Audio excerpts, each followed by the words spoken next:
നമസ്കാരം. കുറച്ച് നാണയങ്ങളും കുറച്ച് നോട്ടുകളൊക്കെ ഗ്രേഡ് ചെയ്യാൻ ഒരു 3-4 മാസങ്ങൾക്ക് മുമ്പ് തായ്ലൻഡിൽ കൊടുത്തിരുന്നു. അപ്പോൾ അതൊക്കെ ഗ്രേഡ് ചെയ്ത് ഈ മാസം തായ്ലൻഡിൽ പോയപ്പോൾ കിട്ടി. ഗ്രേഡ് ചെയ്യാൻ കൊടുക്കുമ്പോൾ നമ്മൾ കൊടുക്കുന്ന സാധനത്തിൻ്റെ ഫോട്ടോസ് എടുത്ത് നമുക്കൊരു ഡോക്യുമെൻ്റ് പോലെ അവർ തരും. ഞാൻ അന്ന് കൊടുത്ത സാധനങ്ങളുടെ ഫോട്ടോസാണ് ഈ കാണുന്നത്. ഈ നോട്ടുകളൊക്കെ തന്നെ അന്ന് ഗ്രേഡിങ്ങിന് കൊടുത്താണ്. ഇതിൽ ഈ നോട്ടുകളൊക്കെ, ഈ കാണുന്ന 2 നോട്ടുകൾ ഞാൻ മലേഷ്യൻ എക്സിബിഷനിൽ നിന്ന് വാങ്ങിച്ച് തായ്ലൻഡിൽ പോയി പിറ്റേ ദിവസം തായ്ലൻഡിലേക്ക് പോകുമായിരുന്നു. അവിടെ ഗ്രേഡിങ്ങിന് കൊടുത്തതാണ്. ഈ കാണുന്നത് ഫ്രാൻസിൻ്റെ പഴയ നോട്ടിൻ്റെ ഷീറ്റിൽ നിന്ന് ഞാൻ കട്ട് ചെയ്തതാണ്. ഇപ്പോഴും എൻ്റെ അടുത്ത് 20 നോട്ടിൻ്റെ ഒരു ഷീറ്റ് ഇരിപ്പുണ്ട്. അത്തരത്തിലുള്ള ഷീറ്റിൽ നിന്ന് കട്ട് ചെയ്ത് ഒരു ബ്ലോക്ക് ഓഫ് 4 ആക്കി കൊടുത്താണ്. ഇത് 69 ഗ്രേഡ് ചെയ്താണ് ഈ കിട്ടിയത്. 69 പോയിൻറ്റ്. 70 വരെയാണ് ഇതിൽ ലാസ്റ്റ് വരുന്നത്. 70-ൽ 69 പോയിൻറ്റ് കിട്ടി. ടോപ്പ് പോപ്പ് എന്ന് പറയുന്നത്, അതായത് ടോപ്പ് നമ്പറാണ് 69 ആ ഒരു നോട്ടിൽ. ഈ നോട്ട് ഞാൻ 69 ഒരിക്കലും കരുതിയിരുന്നതല്ല. ഇത് ഫാൻസി നമ്പറോട് കൂടിയ കേമൻ ഐലൻഡിൻ്റെ $40. ഇതിനെനിക്ക് 66 കിട്ടി. നല്ലൊരു ഗ്രേഡാണ് 66 ഈ ഒരു ഫാൻസി നമ്പറിൽ. ഇത് ഞാൻ ഗ്രേഡ് ചെയ്തില്ലെങ്കിൽ ഒരു UNC നോട്ട് എന്ന രീതിയിൽ വെക്കാൻ മാത്രമേ കഴിയൂ. ഗ്രേഡ് ചെയ്തതോടുകൂടി ഇതിൻ്റെ മാർക്കറ്റ് പ്രൈസ് നല്ല രീതിയിൽ കൂടി. കാരണം ഇത്തരത്തിലുള്ള നോട്ടുകൾ നമ്മൾ ഗ്രേഡ് ചെയ്തെങ്കിൽ മാത്രമേ അതിന് നല്ല രീതിയിലുള്ള മാർക്കറ്റ് പ്രൈസ് വരികയുള്ളൂ. ഈ കാണുന്നത് കറൻസിയാണ്. ബ്ലോക്ക് ഓഫ് 4 4 കറൻസികൾ ചേർന്നാണ്. ഇതിൽ കൃത്യമായിട്ട് പറയുന്നുണ്ട് പോസ്റ്റേജ് സ്റ്റാമ്പ് കറൻസി. അതായത് പോസ്റ്റൽ സ്റ്റാമ്പിനെ കറൻസിയാക്കി കൺവേർട്ട് ചെയ്തതാണ്. ആദ്യം ഇത് പോസ്റ്റൽ സ്റ്റാമ്പായിരുന്നു. അതിനുശേഷം എമർജൻസി ആയിട്ട് ഇതിൻ്റെ ബാക്കിൽ പ്രിൻറ്റ് ചെയ്തതിനെ കറൻസിയാക്കി മാറ്റി. വേൾഡ് സ്മോളസ്റ്റ് കറൻസി എന്ന് പറയുന്നത് ഇത് തന്നെയാണ്. പലരും റൊമേനിയയ്ക്ക് വേണ്ടി വാദിക്കും, പക്ഷേ റൊമേനിയയെക്കാളും ചെറുതാണിത്. ഇതിൻ്റെ പല ഡെനോമിനേഷനുകളുണ്ട്. എല്ലാത്തിനും സൈസ് ഒന്ന് തന്നെയാണ്.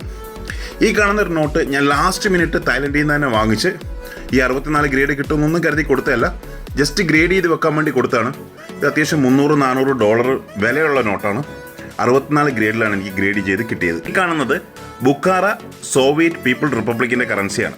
ഇത് നോർമലി റഷ്യൻ സെൻട്രൽ ഏഷ്യ എന്ന് പറയും. റഷ്യയുടെ ഭാഗമായിരുന്ന ഇന്നത്തെ ഉസ്ബെക്കിസ്ഥാൻ്റെ പഴയകാല കറൻസിയാണ് ഈ ബുഖാറ എന്ന് പറയുന്നത്. അത്യാവശ്യം നല്ല റയറിറ്റിയുള്ള കറൻസിയാണ്. വലിയ സൈസ് കറൻസിയാണ്. ഗ്രേഡിംഗ് ചാർജ് കൂടുതലാണ്. കാരണം കറൻസിയുടെ വലുപ്പം അനുസരിച്ച് ഗ്രേഡിംഗ് ചാർജ് കൂടുതലാണ്. ഇത് വളരെ റയറായിട്ടുള്ളൊരു കറൻസിയാണ്. ഇതാണ് ശരിക്കും വത്തിക്കാൻ എന്ന് നമ്മൾ പറയുന്ന ഇന്നത്തെ വത്തിക്കാൻ്റെ പഴയകാല കറൻസി. വത്തിക്കാൻ പണ്ട് ഈ 1700-കളിൽ മാത്രമേ കറൻസി ഉണ്ടായിരുന്നുള്ളൂ. അതിനുശേഷം അവർക്ക് സ്വന്തമായിട്ട് അവരുടെ പേരിൽ കറൻസി ഉണ്ടായിരുന്നില്ല. ഇറ്റാലിയൻ സ്റ്റേറ്റ് എന്നാണ് കൊടുത്തിരിക്കുന്നത്. പക്ഷേ ഇത് പാപ്പൽ സ്റ്റേറ്റ്സ് ആണ്. പാപ്പൽ സ്റ്റേറ്റ്സ് എന്ന് പറയുന്നത് ഇന്നത്തെ വത്തിക്കാനാണ്. വത്തിക്കാൻ്റെ ഇപ്പോഴത്തെ ആ ഒരു ഭാഗത്തിനൊക്കെയാണ് പാപ്പൽ സ്റ്റേറ്റ് എന്ന് പണ്ട് പറഞ്ഞുകൊണ്ടിരുന്നത്. ഇത് ഞാനാണ് പറഞ്ഞ ഫ്രാൻസിൻ്റെ കറൻസി. ഈ കട്ട് ചെയ്ത് കൊടുത്ത ഈ പോർഷൻ എനിക്ക് 64 ഗ്രേഡ് കിട്ടി. ബ്ലോക്ക് ഓഫ് 64 ഗ്രേഡ് കിട്ടി. നോർമലി ഇതൊരു കറൻസിക്ക് 1000 രൂപയൊക്കെ വിലയുള്ളൂ, 1000-1100 രൂപ വിലയുള്ളൂ. പക്ഷേ പലരും വിശ്വസിക്കില്ല ഇത് 1700-കളിലെ കറൻസിയാണെന്ന്. ഇത് 1792-ലെ കറൻസിയാണ്. ഞാൻ അതുകൊണ്ട് തന്നെയാണ് ഇത് ഗ്രേഡ് ചെയ്തത്. കാരണം ആളുകൾക്കൊരു സംശയം ഉണ്ടാവും, ഇത് ഇത്ര പഴക്കമുള്ള കറൻസിയാണോ ഫേക്കാണോ എന്നൊക്കെ. ഇതെല്ലാം ഞാൻ ഇത്തവണ ഗ്രേഡിങ്ങിന് കൊടുത്തിട്ട് പോകുന്നതാണ്. ഇനി അടുത്ത തവണ ഡിസംബറിൽ പോകുമ്പം ഇതെല്ലാം നേരിട്ട് കളക്ട് ചെയ്യും. ഇതിൽ പലതും കുറച്ച് റയറിറ്റിയുള്ള നാണയങ്ങളാണ്. പിന്നെ 1-2 ട്രാവൻകൂർ നാണയങ്ങളുണ്ട്. ഈ കാണുന്നത് ആക്ച്വലി ലോകത്തിലെ ആദ്യത്തെ പ്ലാസ്റ്റിക് കോയിൻ എന്ന് പറഞ്ഞാൽ ശരിക്കും ഇതാണ്. പക്ഷേ ഇതൊരു ടോക്കൺ കോയിനേജ് ആയതുകൊണ്ട് തന്നെ നമ്മുടെ ട്രാൻസിസ്റ്ററിലേക്കാണ് ഒരു പോയിന്റ് കൊടുത്തിരിക്കുന്നത്. കൊക്കോസ് ആൻഡ് കീലിങ്ങിൻ്റെ ഈ റെഡ് കളറിൽ കാണുന്ന ഒരു പ്ലാസ്റ്റിക് കോയിനാണ്. പിന്നെ ഒരു കറൻസി PMG എററായിട്ട് ഗ്രേഡ് ചെയ്തു. അതിൻ്റെ കാറ്റലോഗ് നമ്പർ ഡിഫറൻ്റ് ആയിരുന്നു.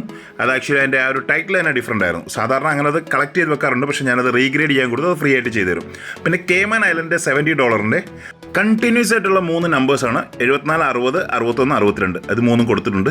പിന്നെ വളരെ റയറസ്റ്റ് ആയിട്ടുള്ള പോർട്ടോറിക്കോയുടെ ഫുള്ളായിട്ടുള്ള കറൻസി. ഇത് ആക്ച്വലി ഫുള്ളായിട്ടുള്ളത് വരും, കട്ടായിട്ടുള്ളത് വരും, വല്ലാത്ത രീതിയിൽ കട്ടായിട്ടുള്ളത് വരും. അപ്പോൾ ഫുള്ളായിട്ടുള്ള കറൻസി കൊടുത്തിട്ടുണ്ട്. ഈ കാണുന്ന ഡാനിഷ് വെസ്റ്റ് ഇൻഡീസിൻ്റെ കറൻസിയാണ്. വളരെ റയറാണ്. പിന്നെ വീണ്ടും ഞാൻ 2 സ്റ്റാമ്പ് കൊടുത്തിട്ടുണ്ട്. സ്റ്റാമ്പ് കറൻസി കൊടുത്തിട്ടുണ്ട് ഗ്രേഡ് ചെയ്യാൻ വേണ്ടി.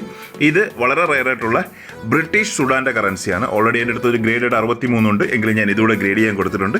വീഡിയോ കണ്ട എല്ലാവർക്കും ഒരുപാട് നന്ദി. മറ്റൊരു വീഡിയോ ഉടനെ എത്താം. Keep watching. Thank you very much.